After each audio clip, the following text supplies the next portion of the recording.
जय गुरुदेव। किसी भी सौम्य रूपिणी करुणामयी मातृशक्ति को विचार, वाणी और कर्म से क्रोध दिलाने का प्रयत्न केवल माता के दैत्य पुत्र ही कर सकते हैं, देव या मानव नहीं। ऐसे आसुरी वृत्ति के मनुष्य माँ के क्रोधाग्नि में भस्म होने का मार्ग स्वयं चुनते हैं। माँ नहीं चाहती कि मेरा कोई भी पुत्र मेरे ही क्रोधाग्नि में भस्म हो जाए। ऐसे पुत्रों के लिए भी ममतामयी यही आशा रखती है, मेरा पुत्र देवता न सही, कम से कम मनुष्य तो बन जाए। काश सभी लोग माता प्रकृति के श्रेष्ठ संतान होते। अपने अल्प समय की स्वार्थ पूर्ति करने के लिए बिना आवश्यकता के माँ प्रकृति को उग्र रूप में परिणित करने का साधन जुटाकर घोर अपराध नहीं करते, सदैव माता के शांत रूप से प्राप्ति का मार्ग ढूंढते, तो माता अपने आंचल से सभी के लिए समान अनुदान वरदान वर्षा कर पाती। किंतु माँ के लिए यह बड़ी विडंबना है कि माँ के एक पुत्र श्रेष्ठ है तो दूसरा पुत्र दुष्ट। माता करे तो क्या करे।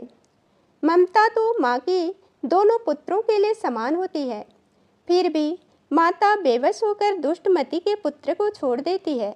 उन्हें और कलेजे से सिमट कर नहीं रखती, उनकी सुरक्षा के लिए आगे नहीं आती, उनकी झोली में दिव्य अनुदान वरदान नहीं बरसा पाती। प्रकृति के विरुद्ध चलने वाले पुत्रों को अपने ही कर्मों में नष्ट हो जाने के लिए छोड़ देती है।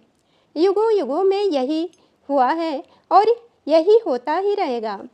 श्रेष्ठ मनस्वी विचारक यह जानते हैं, मानते हैं, माँ काली के क्रोध भी विश्व हित के लिए ही है।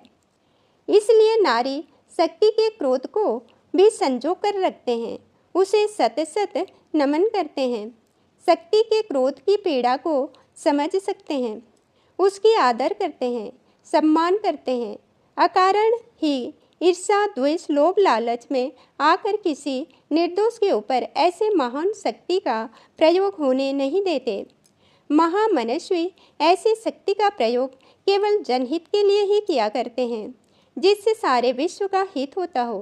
परम पूज्य गुरुदेव पंडित श्री राम शर्मा जी ने भी गायत्री के कई रूपों का साधना किए हैं। वो महातांत्रिक भी हैं, किंतु उनकी साधना केवल विश्व कल्याण के लिए ही है, किसी की हानि करने के लिए नहीं। प्रेरणा स्रोत परम पूज्य गुरुदेव पंडित श्री राम शर्मा।